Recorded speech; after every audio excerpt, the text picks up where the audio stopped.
Hello. Hi, Carolyn. How are you? And who else is here? I'd love to know who's here. And if there's any questions you have, anything you want to ask, go ahead and text me so it can be interactive. I do both. I do YouTube live classes and Zoom classes. So it's so interesting with my Zoom classes, I'm able to actually be more interactive. And then with YouTube, it's interesting, right? It's like, who's out there? And I will say this, that because I've taught for so many years, it's really, I learned a lot about bodies moving. Really, the most important thing for me, honestly, is safety. And so in the Yoga for Osteoporosis class, we do really strong work. Take off my glasses for a second. In Yoga for Osteoporosis, we do really strong work because bones are the strongest, the second strongest. Teeth and bones are the strongest substances in our body. And it's really important that the way that we stimulate bones is we deform the cell membrane. So we push and pull on our bones. And when we deform the membranes of the bone cells, it makes them realize they need to be stronger for us. So think about what that takes to actually create pressure and force in the spaces of your bones, right? We're either pulling on our bone tissue when we stretch our body, stretching the muscles, pulling on the bones, or we are pressing the bones into each other. At the joints, we're pressing, doing some compressive action. So we really do strong work in the practice when we are intentionally focusing on creating bone building stimulation. And because of that, it's important that we stay safe. So when I'm on a YouTube format and I can't see you, some of you that I know personally, either because I've worked with you in the flesh or on Zoom and I know you and your body and maybe I know some of your issues or limitations. I really like to know that because it really guides me when I'm teaching to be very descriptive in certain ways. I visualize, okay, Susie Q has knee flexion issues, so I better be careful with her. Or Susie Q there has this. So anyway, it's just really helpful for me when I know what or who is with me in this space. All right, so let me see. So I see that you're here, Kathy. Hello, and Sharon. And Lynn, good morning. Oh, and Adrian, good morning. All right. Well, ladies, if you have any questions and want to ask me any questions, please do so here because when I go back there, I cannot see. And I take my glasses off, so I definitely can't see. So this is week 8. I actually teach in 8-week sessions. I teach for 8 weeks and then I take 1 week off to regroup and, re-energize myself. So 8 weeks are on, 1 week is off. This is week 8 of the 8-week session. That means that next week we are off. No YouTube live classes, no Zoom classes. However, I have so many recorded classes on my YouTube channel. I don't know how many, but I've been teaching on YouTube for a long time. And there's hundreds, I'm going to say at this point, hundreds of videos for you to choose from. So please always practice because that's what matters, is that you're always active. And we're off next week and then we start a 4-week session. So the week of the 15th of November, there's 5 classes a week that I teach. And then the next week is Thanksgiving. I'll be teaching 4 classes that week. And then first 2 weeks of December, I'll be teaching classes. So the opportunity to show up and move your body and stimulate your bones to get stronger and your muscles, which will also improve your bone density, that option is for the next 5 weeks, next week being off. Hi, Sue. Wow, from the Yukon, right? And Adrian from Chicago. And then Kathy, I think, are you in down south near San Diego? I don't know why I was thinking that. Yes.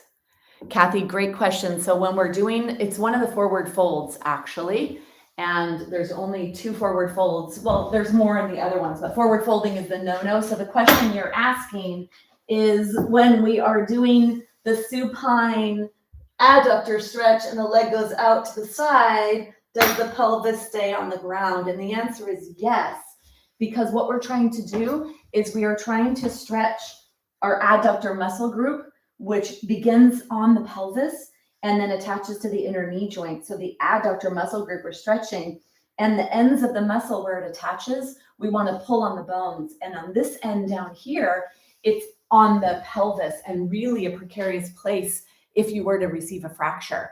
So if you look at actually a pelvis, you'll see like you have the big bones, the hip bones here, and the bones at the back. But if you look at the bottom of our pelvis, like a rocking chair leg, it's thinner bones, right? And then the hip joint comes in. So we want to get to the smaller bones, the flatter, smaller bones, and create as much bone quality and bone strength as possible. So that if you did slip or trip and your leg is being pulled in the joint, or the forces in the joint are greater than usual, which is what happens when we slip, trip, or fall, you want your bones to be able to manage that and all the tissue that supports and moves your body. So yes, Mary, and Kathy, and I'll actually speak to that today when I do that. Hopefully I remember. Carlsbad, that's what I thought.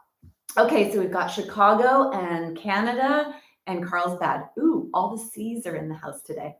And you know, vitamin C helps collagen production, which is good for bone strength. All right, so my vitamin C's are here today. All right, so, all right, so this is the last class of this session, and today I would like to do the 12 postures that Dr. Fishman used in his study to prove that you could reverse osteoporosis and that you can increase bone density. And he actually did that with many of the subjects that were in his study. So we are going to do the 12 postures specifically that are in that practice. Now, in his practice, usually it's, here's the poses, do them, hold them for 30 seconds. And I think that they say it's about a 12-minute practice.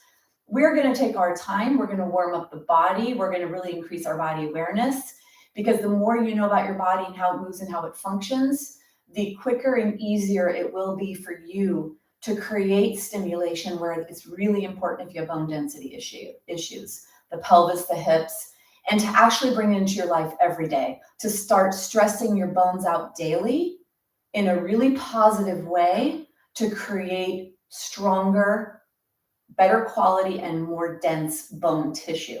So that's what we're going to do. So for the practice today, let's get a block and a strap. And then you're going to have a blanket and a mat. Now, for those that have balance issues, being near a wall or having a chair will be important when we do the standing part of the practice. And even being near a sofa. So sofa seems to be about, hip height for most of us. That could be really stabilizing on the legs. So even being near a sofa actually is really nice. Maybe I'll create a video that has to do with sofa, a sofa practice, because it seems that a lot of people, when we're on Zoom, are near a sofa.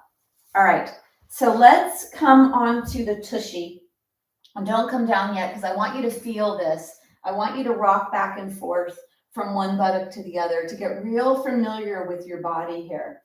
And the pelvis is the largest bony structure in the body. So I want you to feel that, and I want you to go kind of into the middle of the buttocks, right at the back of the hip joint, where you feel the bones. So you're going side to feel your bones. And I want you to feel that you're rocking across the lower part of your buttocks. So from one side through to the tailbone, and then through to the other side to side, like a straight line across your pelvis. Then I want you to come to center and come a little farther back. So here, maybe to get really nice, to be properly aligned, have your hands be really close, fingers are pointing your tushy. For some of you, shoulders and chest might not like that, but what I really don't want is a caving and collapsing of your chest. So lift your heart wherever you are, here or here. And now you're farther back on your pelvis, go side to side. Go to the buttock, go through the center where the sacrum is, and go to the other buttock. Not quite as comfortable to do this, right? Not quite as able to move, not as much mobility here.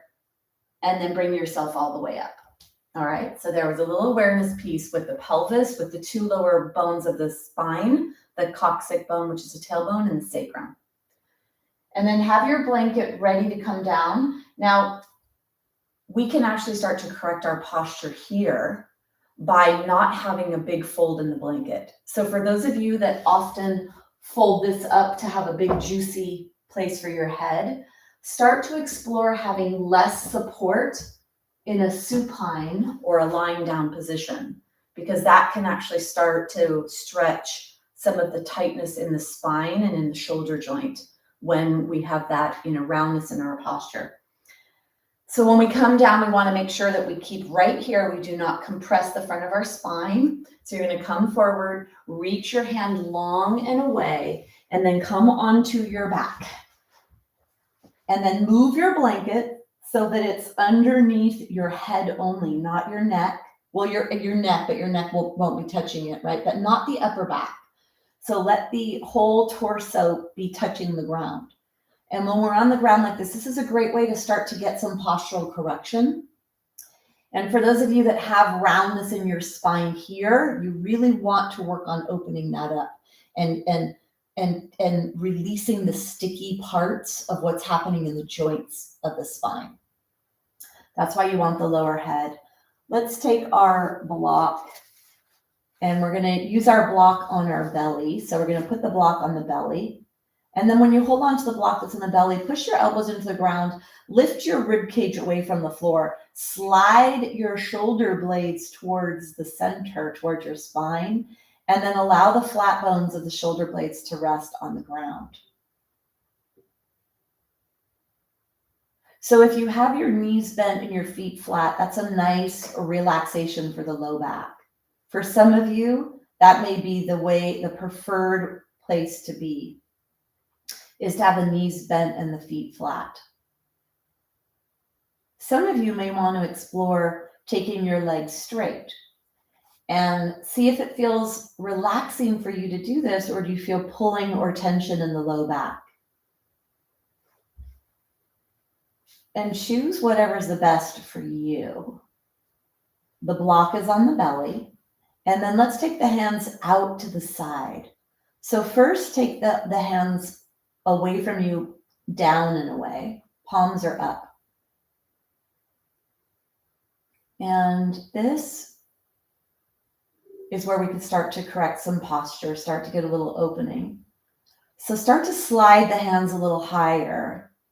And then your body will tell you where is the appropriate place for you, depending on many things. What's going on in your shoulder joint, the tightness in your chest muscles or shoulder muscles, the tightness in the tissues along the lateral or the side of the body underneath the arms. If you're able to get a little bend in your elbows, hands are on the ground. So you want to keep the backs of the hands on the ground. And your arms are touching the ground. So come to a place where you start to feel some kind of stretch in the chest area. And then if your legs are straight, dig your heels into the floor, lift the legs up off the floor, and then place the legs back down. So you're nice and long. Eyes are closed for all of us. Go inside your body and notice here where you feel tension, where you feel stretch. Become an observer of your body, where your issues are.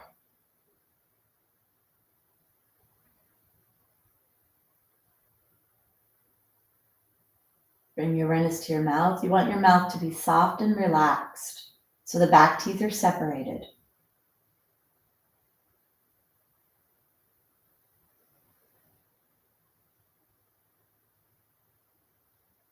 Mouth is closed, breathing in and out through the nose.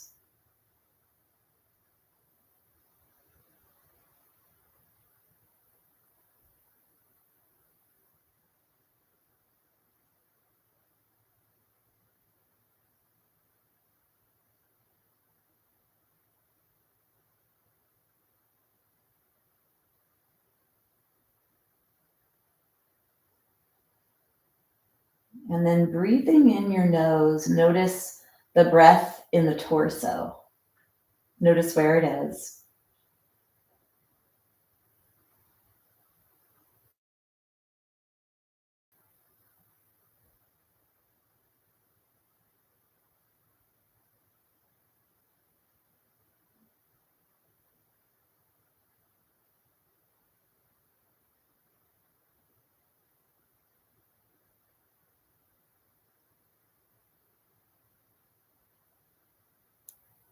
And then breathe around the heart area.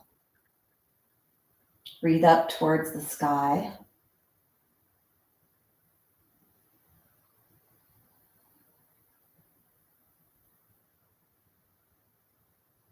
Breathe out towards the sides.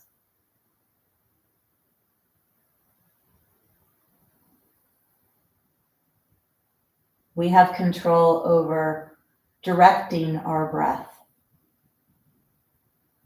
And then breathe in and back behind your heart. So you could follow visually the pathway of the breath through the nostrils, down the throat, into the lungs, into the back of the heart by the floor, pressing it to the floor. Feel that.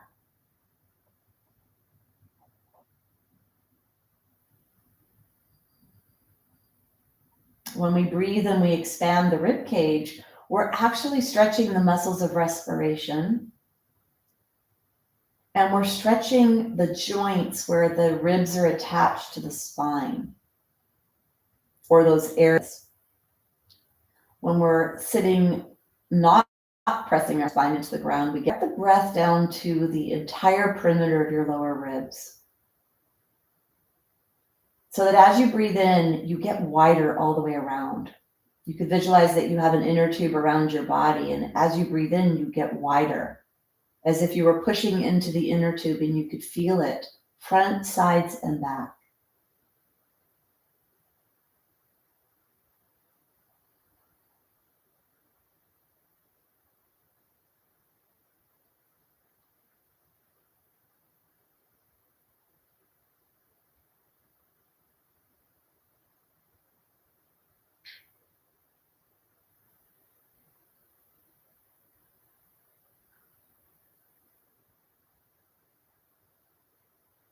And then bring your awareness to your block that you've placed on your belly. And breathe deep down to your belly. Feel your block rise and fall.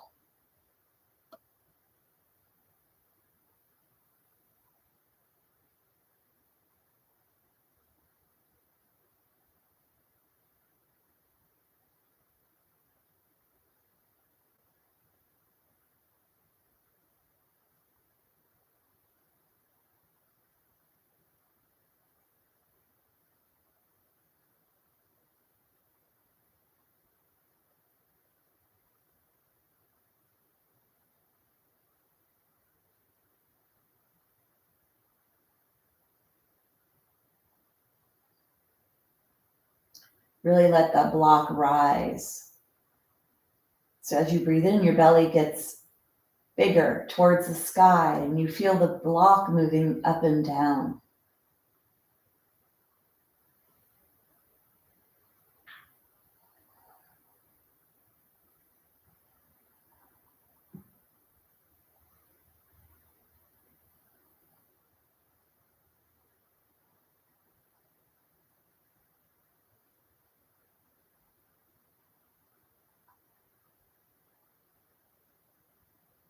Take one more breath like this.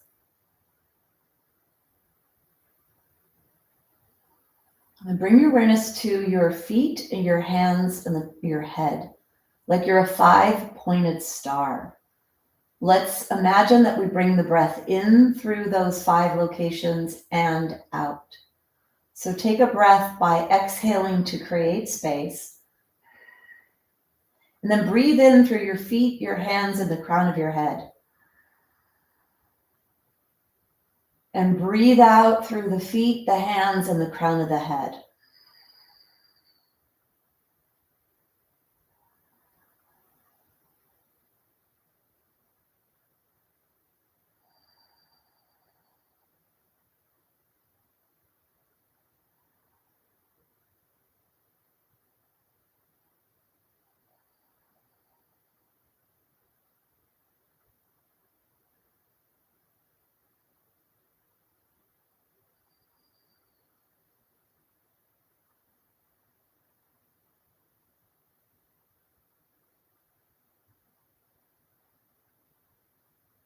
Take 3 more breaths like this. See the breath as bringing energy into your body. We need oxygen. We need to fill ourselves up with energy. When you have sufficient oxygen, your cells make more energy. It's called ATP.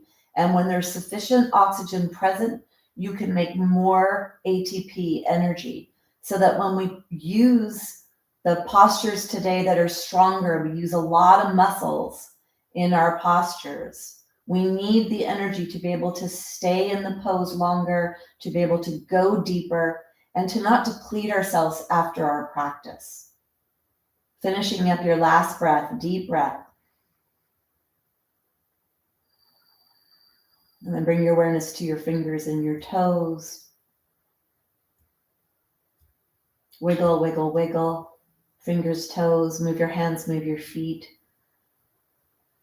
Go ahead and bend your knees one at a time, closing the eyes so you feel what all these movements do to your body. And then take your block off to the side. So hopefully you're able to have enough body awareness to feel things in your body. So when I do that and I bend my legs, I can tell where my tension is. I can tell when my legs are straight that I feel a pulling on the low back because I have a lot of lordosis, a lot of deep curve in my low spine. I've got issues in my pelvis because I have one hip replacement and one natural hip. So there's tightness on one side versus the other side, or tightness down low, tightness. So I feel that. And that's my structure, my awareness, so that I could work with what is my body, where's my body, and what do I need to work with. So it's really important that you gain that body awareness. Let's take our arms out to the side, start to move our body. So take your feet a little bit wider than your body and let your feet be in a neutral position. So they're not too close. They go where they go. So if you take your feet off the floor, that'll be you in a neutral position. And your feet are a little wider than your body. Keep the soles of the feet on the floor. Let's start to do some side to side action. Keep the feet on the floor. Do not let your tushy rock off the floor. Don't let your feet rock off the floor. So this is a way to start to warm up the hip joints. See if you could feel something in the back of your hip joint by the tushy, or in the front of the hip joint where the internal and external rotator muscles are. And notice how you feel the sacrum in the ground, which is the base of your spine, and you feel your tailbone sacrum area. You feel the center of your pelvis pressing into the ground. There's no rocking side to side of your pelvis, right? That's a neutral pelvis when you're not rocking your pelvis. Actually, let's do a little pelvic awareness. Take your legs really long here. We're going to emulate walking. So the knees stay straight. This is what's usually confusing for people. You're going to slide your right leg away from you. So your heels are on the ground, your toes are pointing up towards the sky. Slide your right leg away from you. Feel a little bit of a lengthening in that right hip. And then you're going to slide your left heel away. You're not bending your knees. You're not bending your knees to drag your foot in. You're sliding your heel on the ground. Maybe it's an inch movement. This is the way we walk. It's the hips go up and down. Another way to think about this is think about the top of your pelvis, the top of your waist. Draw the top of your right pelvis up towards your right shoulder as you slide the left heel away from you. Now on the opposite side, slide the right heel away and draw the left top pelvis up towards the left shoulder. Do that back and forth. You'll feel the stretch right here in your waist. This is one of the movements of the pelvis. Now go ahead and bend your knees. The next move of your pelvis is tilting back and forth. So bring your awareness to your sacrum, which is in your pelvis, and your tailbone. Rock forward to the front of your tailbone. The low back comes away from the floor. And then tilt back to the top edge of your pelvis. Press the top edge of the pelvis into the ground. It flattens the low back and it tilts your pelvis back. If you'd like to feel what's happening in the spine, you could take your hand and you could slide your hand underneath your body. So your back of your hand is on the floor near your low back. Tilt forward towards the tip of your pelvis. Tilt back, feel the low back pressing into your hand. Forward and back. Forward and back. That's another pelvic movement. Anterior and posterior tilting of your pelvis. Come back to center. The last movement of the pelvis is this. Take your hands on your hips. Push the right hip towards the floor and tilt your pelvis so you feel the edges of the left buttock coming away from the floor, maybe even all the way. And then do the same thing with the other side, back and forth. So if you had a ball in the center of your pelvis, the ball would roll to the right and roll to the left. Now let it be straight in the center there. Roll to the right, roll to the left, roll to the right. And the knees do this too. So see how the knees become a part of this? And then maybe you're feeling some stretching that's taking place there. Now the pelvis, mostly bones and ligaments, because ligaments hold bones together. Not a whole lot of muscles in the pelvis. So maybe for some of you, you were feeling that action in the core muscles and the back muscles right here. So really important, pelvic stabilization is when the pelvis is stabilized and it's not moving up and down, front and back, or side to side. Okay, so for pelvic stability, and what helps? The adductor muscles help with that. Lateral helps with that. The core helps with that. All right, back to our movement here. Arms up to the side, palms are up. Take your feet a little wider than your body. Soles of the feet are on the ground. Side to side, there's a tilting action of your pelvis here. Side to side. Now let's go a little farther. Start to go farther. Now there's even more tilting, and you're going to feel the muscles up higher starting to stretch as you tilt side to side, side to side.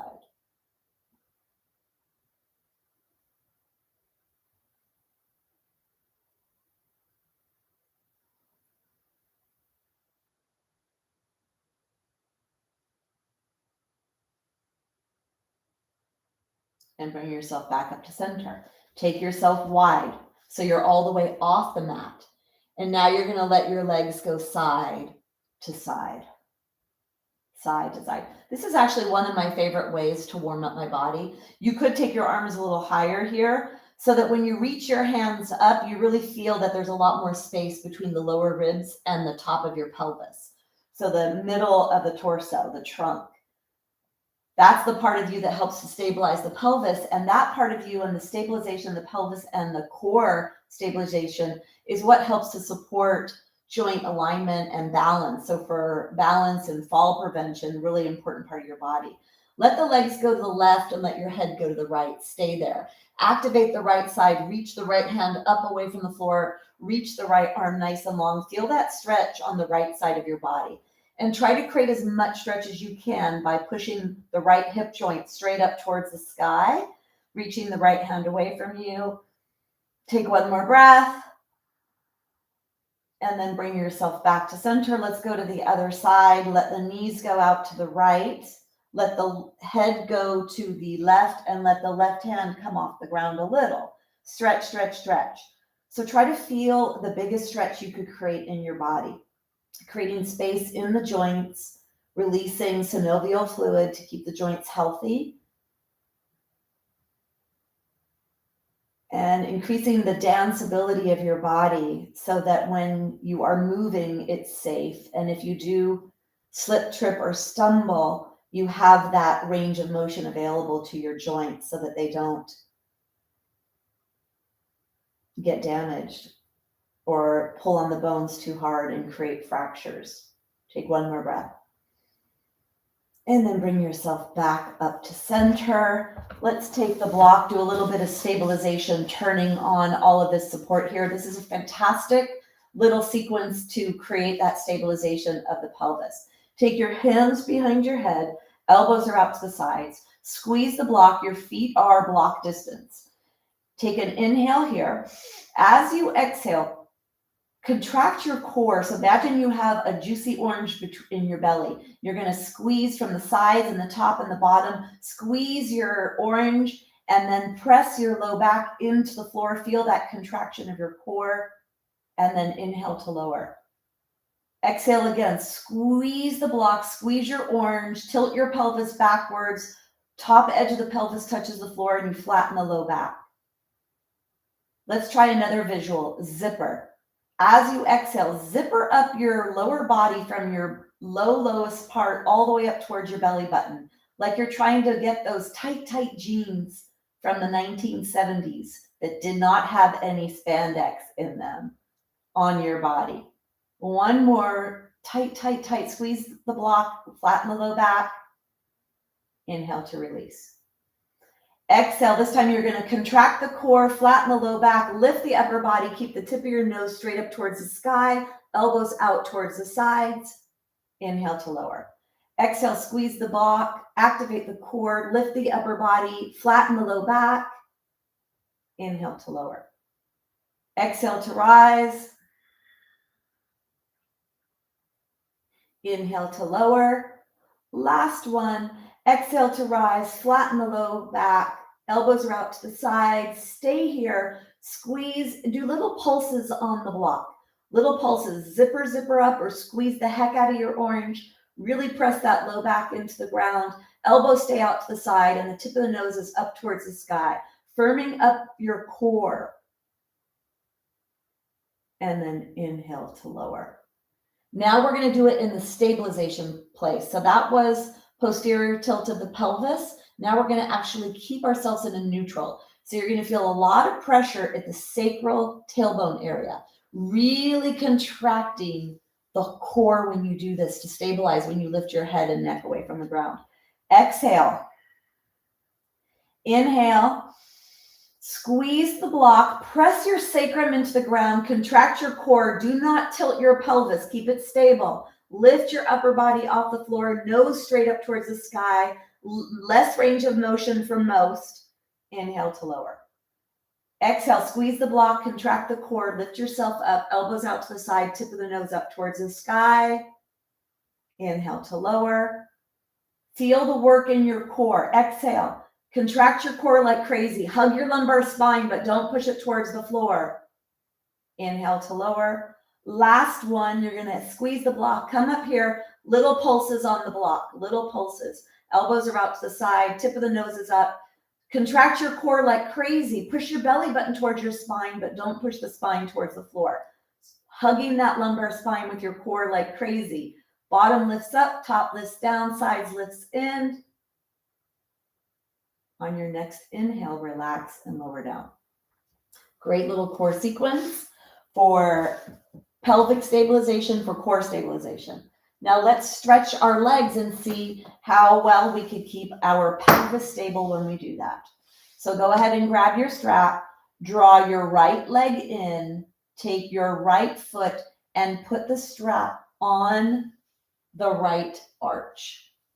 And then let's do a little bit to warm up the hamstring. You're going to bend and unbend the leg. Try to come to straight or towards straight. Keep the left leg bent at first. This will help you get a little warm in your leg. And then go ahead and come all the way up. Slide your hands down your strap. Wrap the hands around the strap. If you'd like to take the left leg straight, notice what happens to your pelvis when you do this. It actually can help be stabilizing for the pelvis. Now pull the strap down so you really feel that right buttock in the ground, and make sure you have space in between your right lower ribs and top pelvis so you didn't crunch up there. Now look at your right leg, firm up the leg, leg is straight. Do not bend the knee. If your knee is bent, bend the left leg so you can try to straighten the right leg. And then you're going to firm up the right leg. Let's begin by drawing the leg back towards the wall behind you and push the leg away from you with your muscles. Push it away and draw it towards the wall behind you at the same time. Feel that action in your body. Pulling on the pelvis where the hamstring muscles attach to the pelvis at the back of your body. Pull the strap down, firm up the leg muscles. Be very active here. Leg is straight and pull the leg towards the wall behind you. Feel the deepest stretch you can handle for 30 seconds.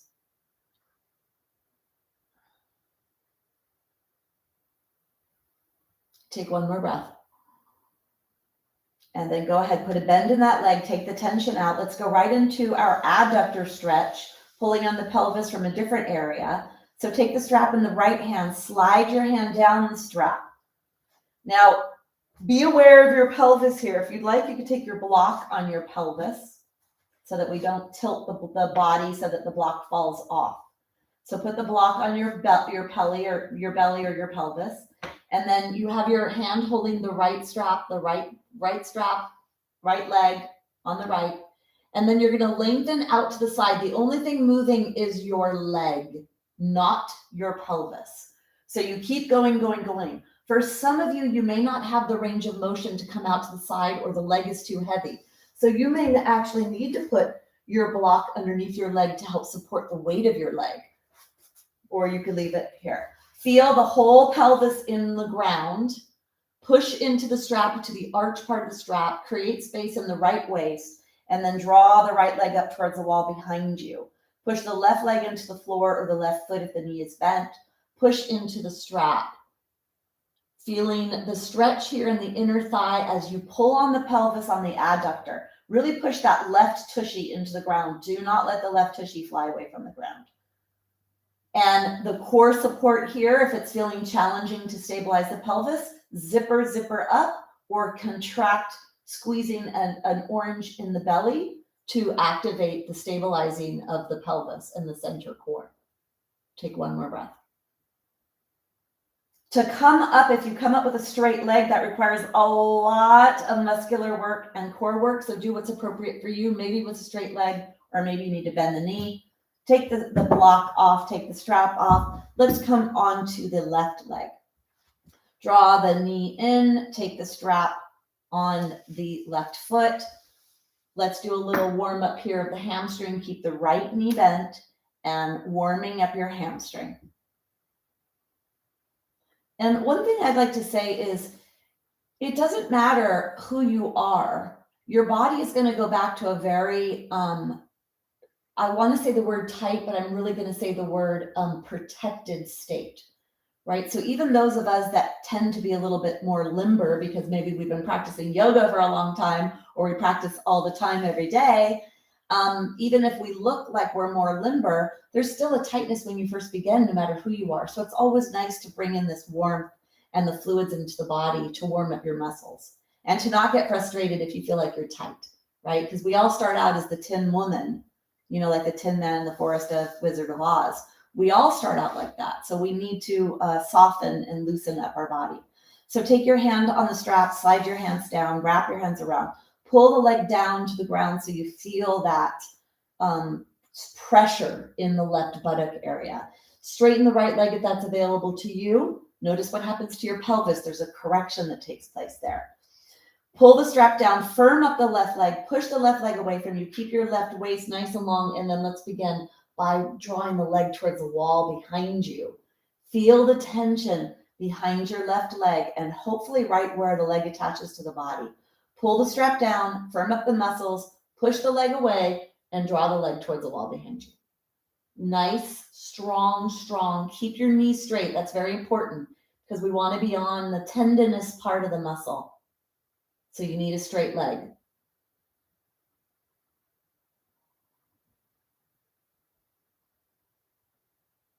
Deep breaths. Take one more breath. And then go ahead and release. We're going to come into the adductor stretch. So you're going to take the strap in the left hand, slide your hand down so the elbow can help support the weight of the leg. You're going to take your block, put it on your belly, or for those of you that may need to have it off to the side to help support the weight of the leg, you're going to inhale to enter the stretch, coming into the stretch.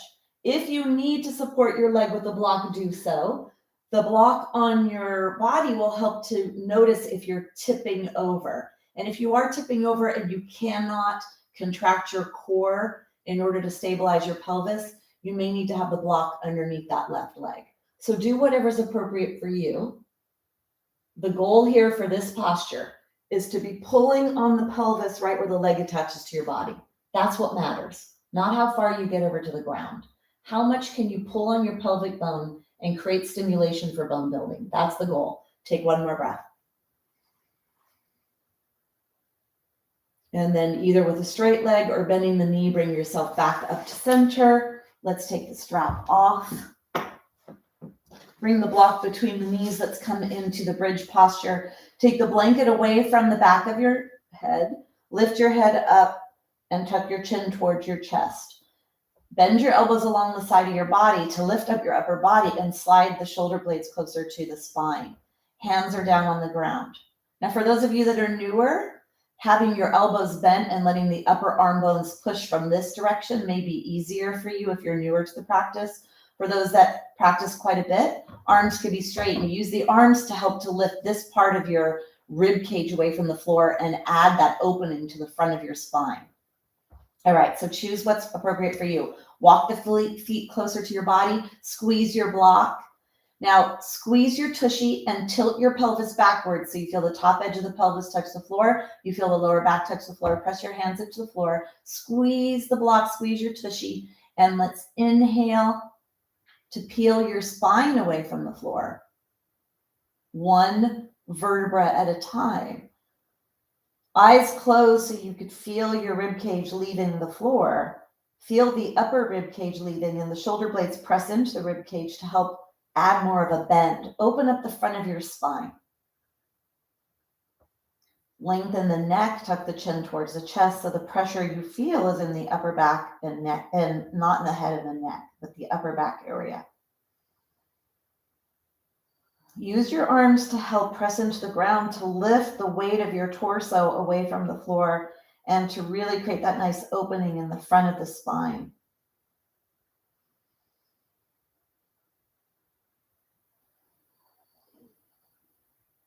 Push away from the floor. Push away from the floor with your feet, with your arms. Squeeze the block, squeeze the tushy. Open the front of your spine.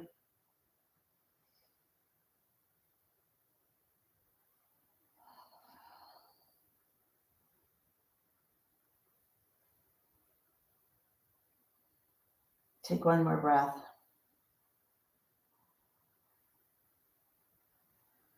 When you come down, close your eyes and push your spine one bone at a time towards the ground. When you come to the end of your rib cage, lift your heels off the ground, lengthen the lower back. This is a way to get a nice stretch in that lower spine. And then take the block out to the side. Let's roll onto our bellies from here. So roll onto your belly. Come over onto your belly. Come onto your elbows so you can create length in your body. As you come down to the ground, lengthen your body here to come all the way down. Fold your hands, put your head on the back of your hand, and then take your legs wide, bend your knees, let your legs go back and forth side to side. So this is like a reverse windshield wiper. And it can take a little bit of the tension out of the back, the low back area from doing the bridge pose.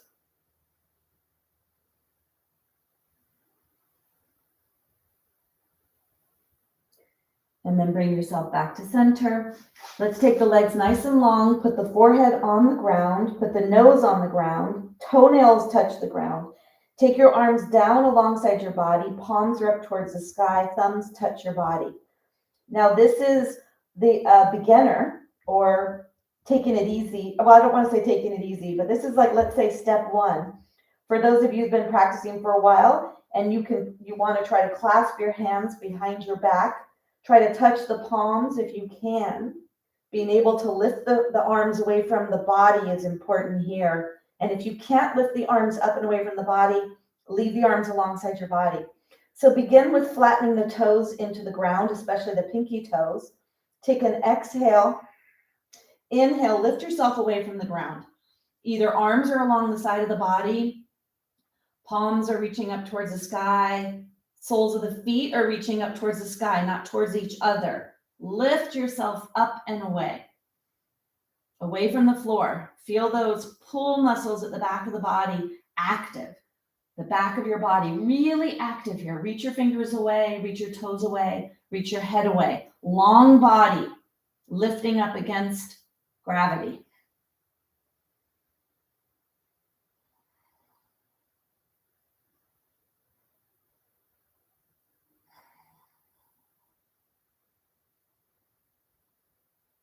Feel the power in your body. They call this Superman pose. We're going to call it Superwoman pose. You're pressing the back of your spine into itself. For those of you with osteoporosis or osteopenia in your spine, this is your opportunity to stimulate the lumbar spine and the thoracic spine to remodel and get stronger and build more bone tissue. So really lift, lift, lift, push those bones into each other. Take one more breath. Bring yourself down, take your hands, fold your hands, rest your head on the back of your hands, spread your legs, bend your knees, and allow the feet to move side to side.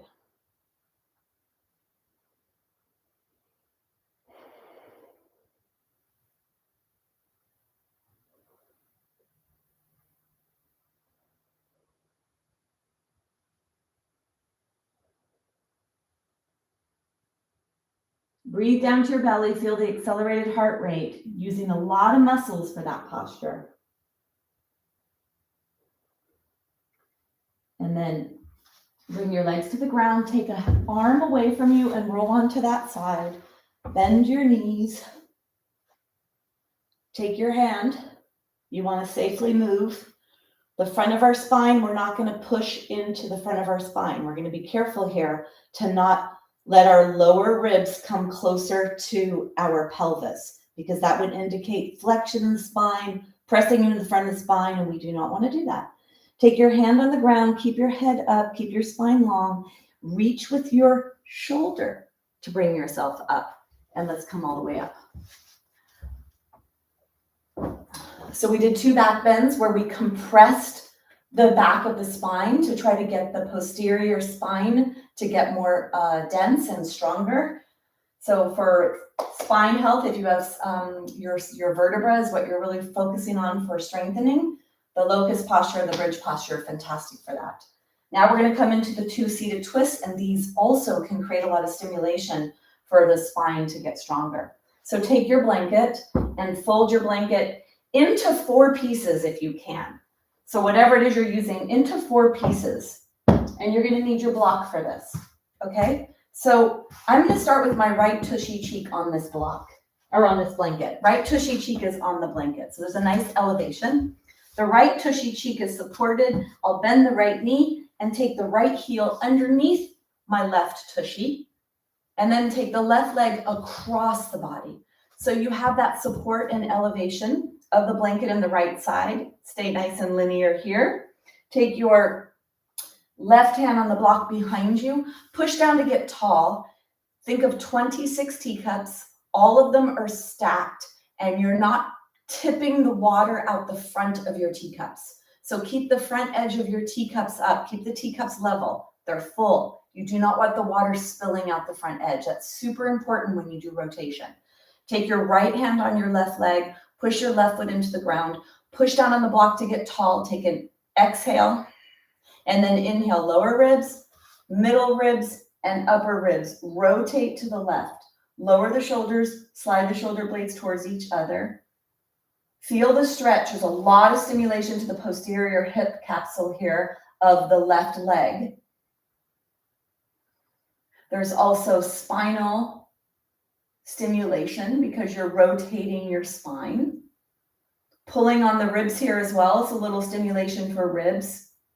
Push your heart forward, lower your shoulders.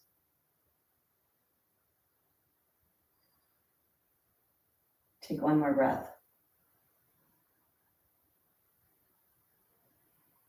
And then you're going to bring yourself out of that. We're going to go to the other side. So we're going to take the blanket onto the left buttock.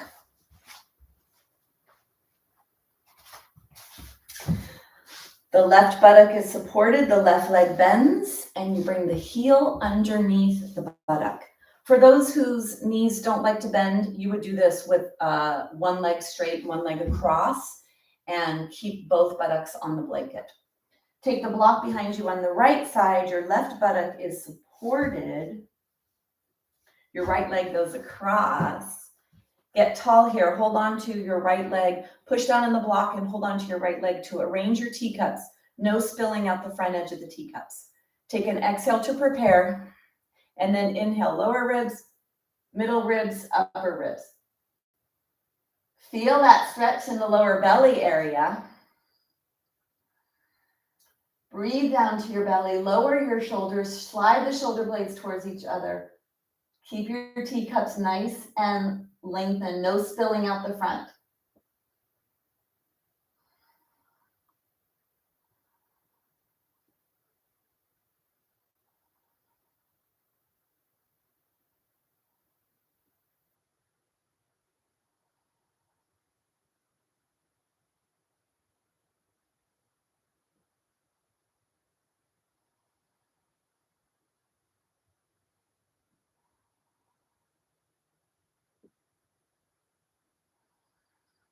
Take one more breath. And then slowly unwind your spine.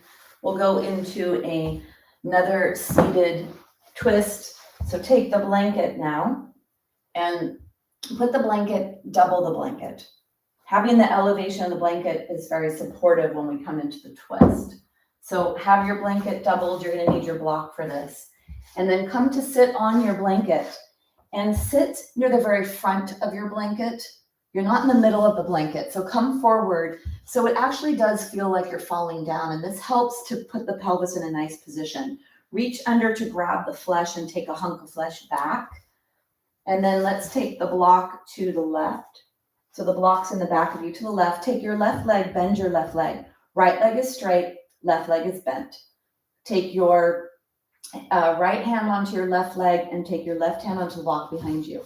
So you use this to get yourself nice and erect and upright. You want to make sure you're not leaning back. You're coming right out of your pelvis. Push your right leg down, push your left leg into the ground. Exhale, and then inhale. Lower ribs, middle and upper ribs rotate to the left. Press your right leg into the floor, press your left foot into the floor.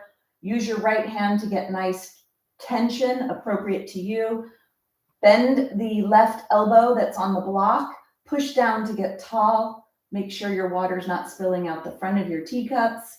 Lower the shoulders, slide the shoulder blades towards each other, and lift your heart. Deep breaths to your belly.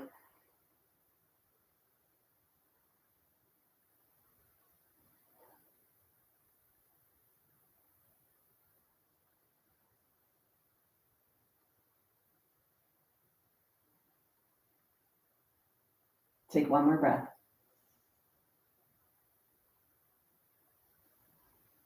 You're going to slowly bring yourself out.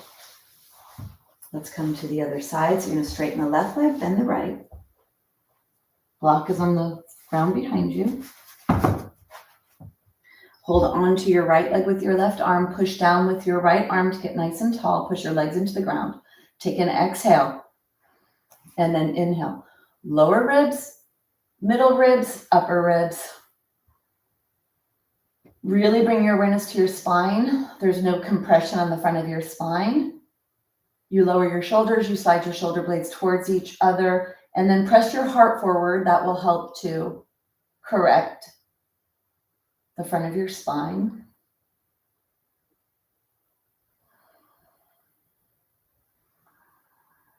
And breathe down to your pelvis.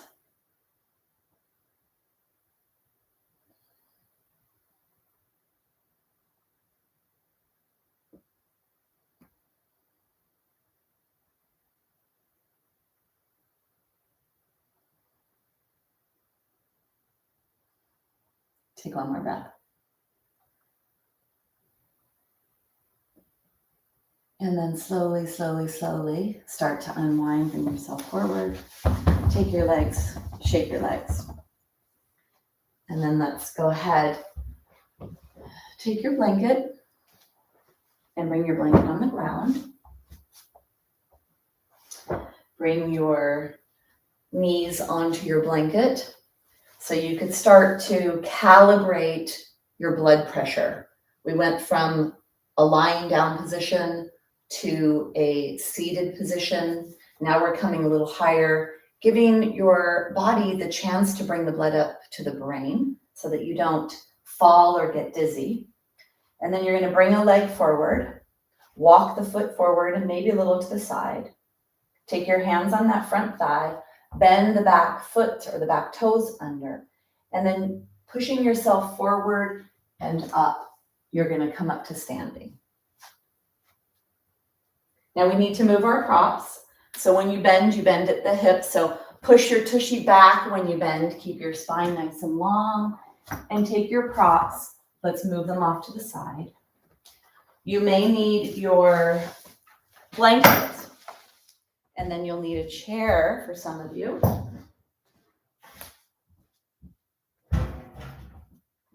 You may not need your blanket, actually. You may need your block.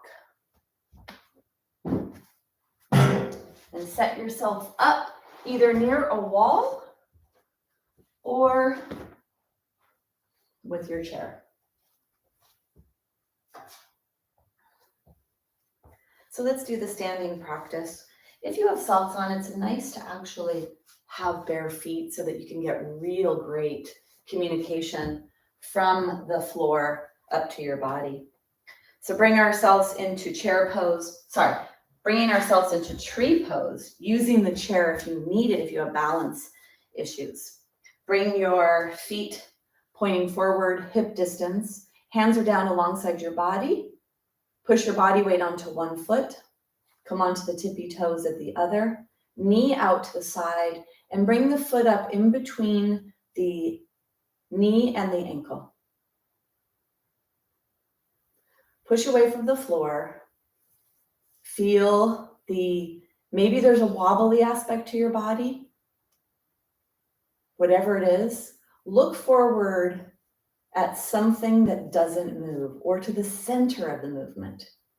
Push away from the floor, zipper up your belly, contract your core, use that core stabilization and the pelvis here to help with balance.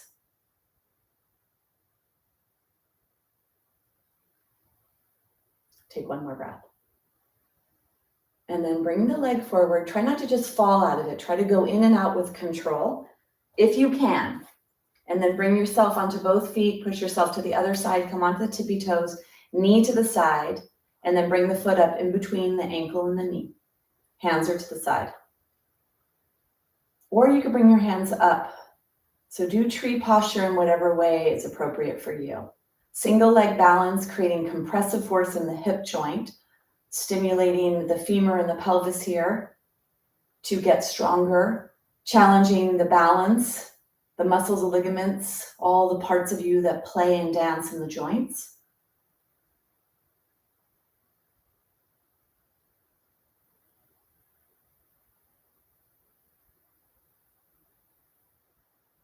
Take one more breath. And then go nice and slow to come out of this. We'll come into the triangle posture. So for some of you, using a chair may be the best option. For some, you'll be able to use a block. We take our feet nice and wide here. The wider, the better. This is where you may need to be near a wall for those of you that have little balance challenges. Take the foot, the toes point away from you as you push the heel in, swivel on the heel, toes are away, pick up the heel, move the heel away from you. We keep the legs straight here on the triangle. Take your shoulders forward, up, back, and down, fingertips reach away from you. Exhale, and then inhale to reach your arms up and reach your arms away. Start to bend at that front hip. And when you can't go any farther, you bring yourself into the triangle, either on the chair or on the block. So whatever is the most appropriate for you, keeping your legs straight and your spine straight. Don't bend your spine here. You bend at the hips, at the pelvis. And then rotate yourself forward. So there's a spiral action here with the triangle that creates some stimulation for the spine as well. Push your feet into the ground, draw that energy to the pelvis, and then lengthen your spine. Deep breaths.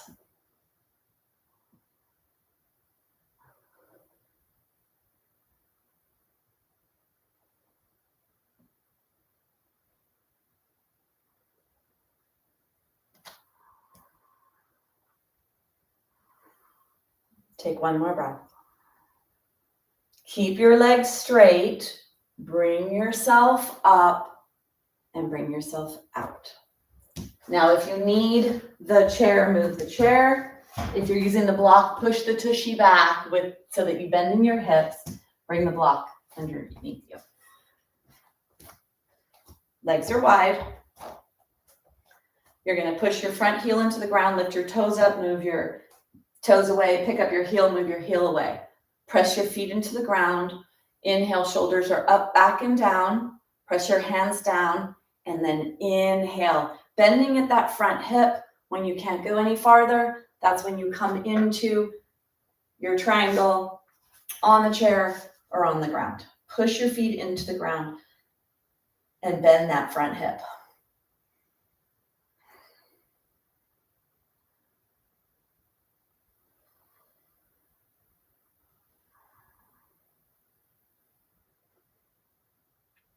And smile.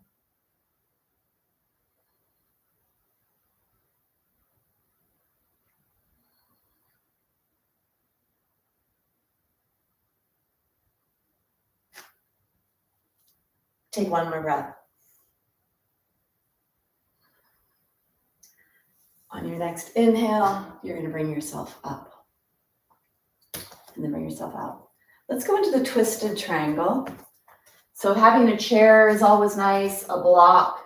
Pretty challenging, I think, to do the triangle with just the block because it's a lot of flexibility, balance, and strength. I like to use a chair. So bringing a leg forward and a leg back. The forward leg is the one you're going to be rotating over. Then push your feet into the ground, lengthen your body, and bend forward at your hip to come forward. When you come, there's a diagonal aspect. Bring your hand forward, push your hand into the chair, and then lengthen your spine and then rotate your spine. Legs are straight. Both heels are pressing into the ground. So you push your body, your lower body into the ground, you lengthen your spine, and then you rotate your spine forward. So this is a twisted triangle. For those that come down onto the block, you could come down onto the block. Really push your legs in and feel yourself getting long and rotated in your spine.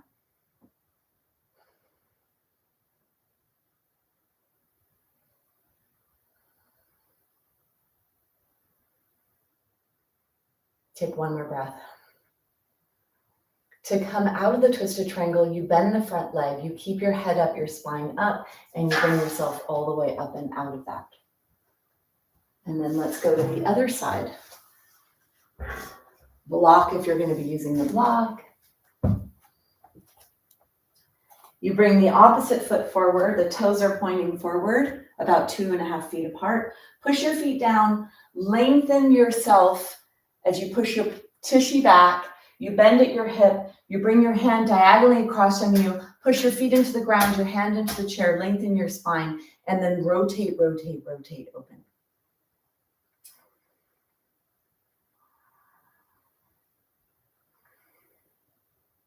Push your feet into the floor. Feel the stabilization of your pelvis, meaning that it's helping to stabilize the wobbly aspects of this posture. Push your feet into the floor, lengthen your trunk, and rotate forward. Now, this is how the practice of yoga strengthens bones. We normally stand upright. So to have part of your body leaning forward and then to be adding rotation, that's a lot of pressure and tension on bones in ways that we normally don't ask for this movement. So we challenge ourselves in different movement patterns when we do this practice to pull on our bones or push on our bones from directions that's going to create bone remodeling in that exact place that we asked for it. Take one more breath. And then to come out, you bend the front leg to take the tension out of the body, and you keep your head up to bring yourself up. Take your chair off to the side, or if you need it in front of you, you could have the chair right in front of you. Let's do the warrior 2 and the side angle. So you're going to take the legs wide here. We'll do the warrior 2 first. Legs are wide. Pick up the toes, turn the toes away from you and the heel away from you. Shoulders are forward, up, back, and down. Bring your awareness to that back foot as you push the back pinky toe edge into the floor. Bend the front leg and lower down into your warrior 2. Coming down into your warrior 2, look over your middle finger. Make sure your body's coming straight out of your pelvis. So you're not reaching forward in your warrior 2. You want to be coming right out of your pelvis. Push your feet down and draw that lift into your body. Lower the shoulders from the ears. Push the arms back. Warrior 2.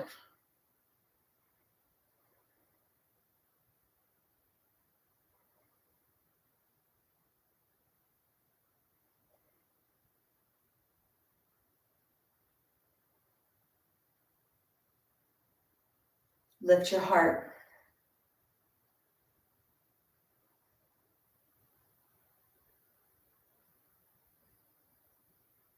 Take one more breath. On your next inhale, go ahead, bring your knee out. We're going to do the side angle here. If you do use a block for your side angle, bring your block forward. We're going to do the side angle on this leg here. It's going to be a lot of stimulation for that quadricep, getting a nice strong quad and a lot of hip stimulation here.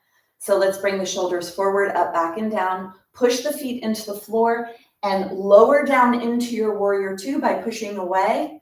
Then when you come down, reach away with that front arm, bend the elbow and put the elbow on top of your leg. Now what's really important here is that your ankle and knee are in alignment. Don't have your ankle too close to your body. If it is, you may need to walk the foot away. And then if you can go deeper in this, bend your hip a little bit more. And if you can come onto a block or have the inside of your arm to get more length in the spine and rotation, that'll deepen the work of this posture. You could even reach your head up and over. So do what's appropriate for you.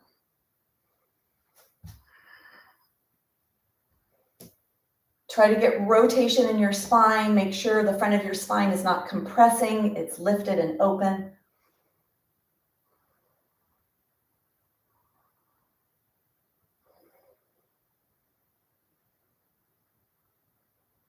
Take one more breath. Keep your knee bent as you bring yourself up and out. Woo! Definitely a challenge to do warrior two and side angle. Feel that quad? Do a little rub, rub, rub. And compare that quad that we just did warrior two and side angle on to this one. Rested, relaxed, nice and fatigued. Strengthening this muscle will help this whole pelvic hip area, because if you have bigger, stronger muscles, then you need bigger, stronger bones to carry your bigger, stronger muscles. All right, legs are straight. Let's do our warrior two and side angle, and then we'll be done with the standing practice. Then we get our beautiful Shavasana. All right, toes are up and away, heel is back and away. Reach your hands down, shoulders are up, reach down, push into that back edge as you lower down into your warrior two position. Come as nice and deep as you can, or as you want to, right? You're taking care of yourself. You want to create stimulation. You want to stay safe. Safe is important. Shoulders are not in your ears. Push your hands back. Push away from that back leg, the pinky toe edge. Activate that back foot. Lift that arch off. Lift your heart. Really push that front leg into the floor, strengthening that posterior chain. Take one more breath. And then go ahead and unbend the leg for a second. We might have taken a break at this point from the other side. I don't know. But here we are. Break, break, break, break, break. All right. Feet are forward. Leg is back. Shoulders are forward, up, back, and down. Reach the fingertips away. Push away from that back edge as you lower down into your warrior two. Reach forward. Bend the arm on top of the leg. Either here with the block or with the arm. Side angle.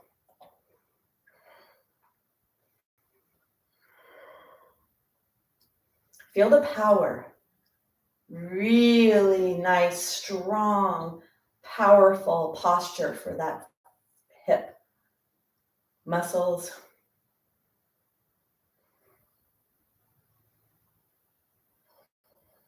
Take one more breath. Keep your front knee bent as you bring yourself back into your warrior two and then all the way out.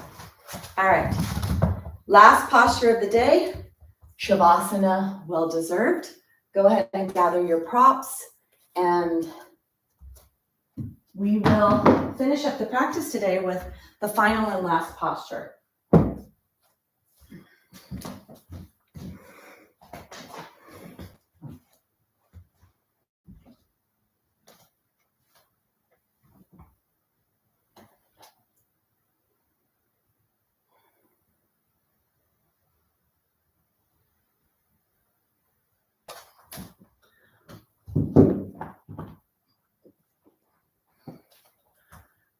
So when you get down, make sure you bend properly. You keep your head lifted. You keep your spine long. You bring yourself down nicely. You happily come into the final posture, Shavasana, the posture of integration, of letting go and letting everything that we just did take hold. So keep yourself here in this moment. If you'd like to put your block on your belly or your hands on your belly and stay connected to this moment. Don't go to tomorrow. Don't go to yesterday. Stay right here. Allow your body to be in the zone where bone building takes place. Stay here. Deep breaths to your belly.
Gently begin to deepen the breath.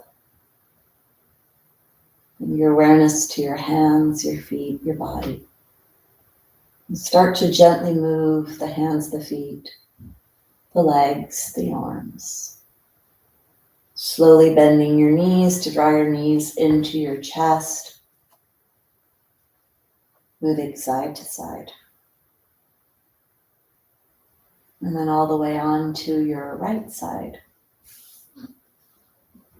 Take your hand on the floor, gently push yourself up to a seated position.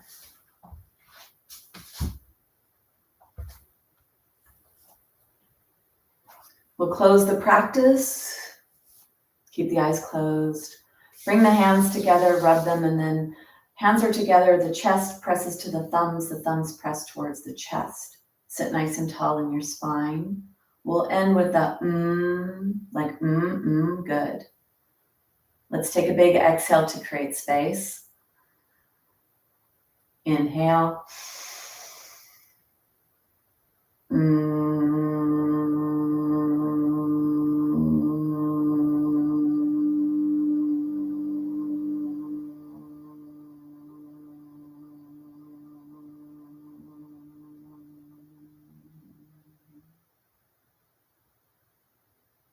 Bowing to each other in namaste.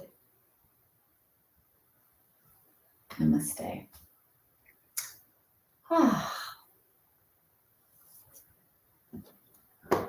So, 12 postures in the first series. Maybe not super orthodox in my following of them. I did combine two. I combined the two forward folds with the legs, stretching the legs, and then I combined Warrior Two and side angle, which I do often actually, and I would say that those are good ways to actually be a little more challenging, is to incorporate the Warrior Two and the side angle, because you're really stimulating the leg and the bone a lot. And then when we did the stretch, pulling on the pelvis from different areas. So hopefully that was appropriate for you all. We are off next week. There's no live class next week. There will be starting the following week. So next week's my week off. And thank you so much for being here, for practicing, for pulling on your bones, pushing on your bones, and trusting me to help guide you safely, because that's important to me. All right. So thank you. And I will see you all in a few weeks. All right. Bye, everyone. Thank you, Sharon. Thank you. All right. Thank you, everyone. Bye. Thanks, Lynn.